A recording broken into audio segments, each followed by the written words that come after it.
Hello everyone, welcome to SJEC online classes. Myself Anita Pandey, your history teacher. Please don't forget to subscribe the channel. Today we'll start with the chapter Our Constitution. It was a challenging task to transform India into a sovereign democratic republic. Makers of the Indian Constitution faced a challenge bravely. The 26th January 1950 was a red letter day in the history of India. It was on this day that the Constitution of India came into force and India became a republic. Now we move to the meaning of the Constitution. A constitution is a body of well defined laws to govern a country. There are three organs of our government. They are the legislative, the executive, and the judiciary. In this, we will read about their powers and functions, their mutual relationship, their limitations, the right and duties of the people. Being the supreme law of the land, everyone must respect the Constitution and act according to its provisions. The question arises, why do we need a constitution? We need a constitution because, first, it generates a degree of trust and coordination necessary for different kinds of people to live together. Secondly, it specifies the compositions, powers, and functions of the government. Third, it lays down limitations on the powers of the government and describes the right of the citizen. Fourth, it expresses the aspirations of the people about the society and the government. All the countries that have constitution are not necessarily democratic, but all constitutions that are democratic have constitution. After the French Revolution, the French adopted a constitution based on the principle of liberty, equality, and fraternity. Since then, it was become a practice in all democratic to have a written constitution. Making of the Constitution of India, how our constitution was made. Now we move to the path of the constitution. The Constitution of India was drafted by the Constituent Assembly, which was set up under the Cabinet Mission Plan of 1946. The Constituent Assembly comprised of 389 members. However, the Muslim League decided to withdraw its candidates, and after that, Constituent Assembly reduced to the 299 members. The Constituent Assembly elected Dr. Rajendra Prasad as its permanent chairman. The drafting committee was set up on 29th August 1947 under the chairmanship of Dr. B.R. Ambedkar to prepare the draft of the new constitution. It took almost 3 years to complete the historic task of drafting the constitution. Now we move to the composition of the Constituent Assembly. The Constituent Assembly represented all sections of the Indian society. It comprised important personalities such as Dr. Rajendra Prasad, Sardar Vallabhbhai Patel, Jawaharlal Nehru, Maulana Abdul Kalam Azad, and Dr. B.R. Ambedkar. The Constituent Assembly was referred to as Mini India, as all communities were represented in it. Now we come to the adoption of the and enforcement. The Constituent Assembly began its work on December 9, 1946 and completed the work on November 26, 1949.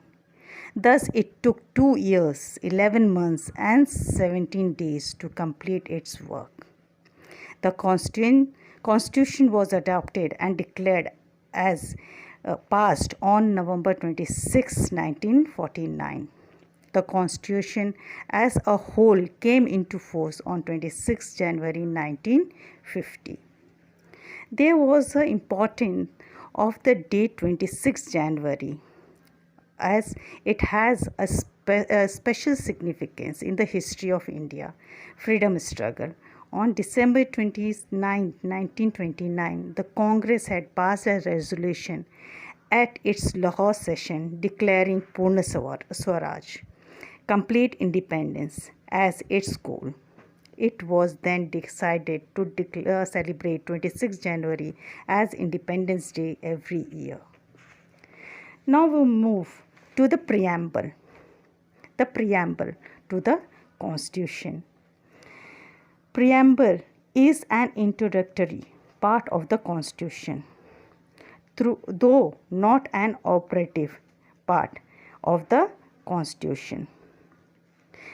The Constitution starts with the words, "We, the people of India, having solemnly resolved to the Constitution India into a sovereign, secular, socialist, democratic republic, and to secure to all its citizens justice, social, economic, and political liberty of thought, expression, belief, faith, and worship, equality of status and the opportunities, and to promote among them all fraternity, assuring the dignity of the individual and the unity and integrity of the nation."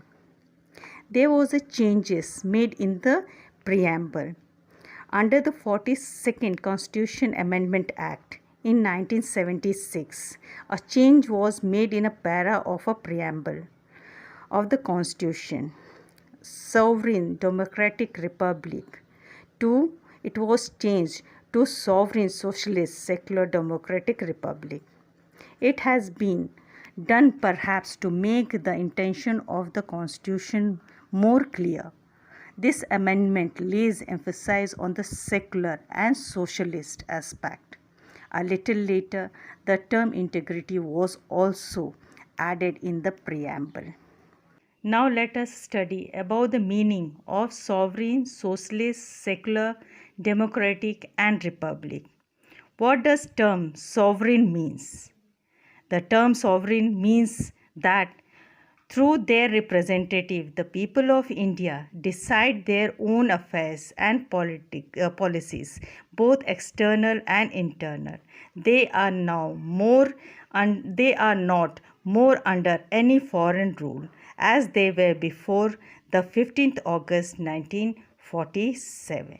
Next, we move to socialist. What does socialist means? The word socialist in the preamble means that the state in India will make effort to provide equal opportunities to all the citizens in education, employment, and other matters. In the preamble, the word socialist denotes freedom for all forms of exploitations. Now, next we move. What does word secular means? The people of India are free to practice any religion of their choice. The state does not have any religion and in education, job, etc. Nobody is discriminated against on the basis of religion. Now we move to what does democracy means or democratic. Democratic means that the people of India govern themselves through regularly elected bodies like parliament, state legislature, and local bodies. People elect their representatives who rule on their behalf. Now, what does republic means? A very important word. A republic means a form of government in which the head of a state is not hereditary, but directly or indirectly elected by the people. Now we move to the uh, significance or objectives of the preamble. What are the objectives of the preamble and what were the added in it? The main objectives of the preamble are: first, to secure all to all Indian citizens social, economic and political justice. Second, to provide them liberty of thought, expression, belief, faith and worship. Third, to assure equality of status and of opportunity for all citizens. Fourth, to secure fraternity in order to maintain the dignity of the individual as well as the nation's unity and integrity.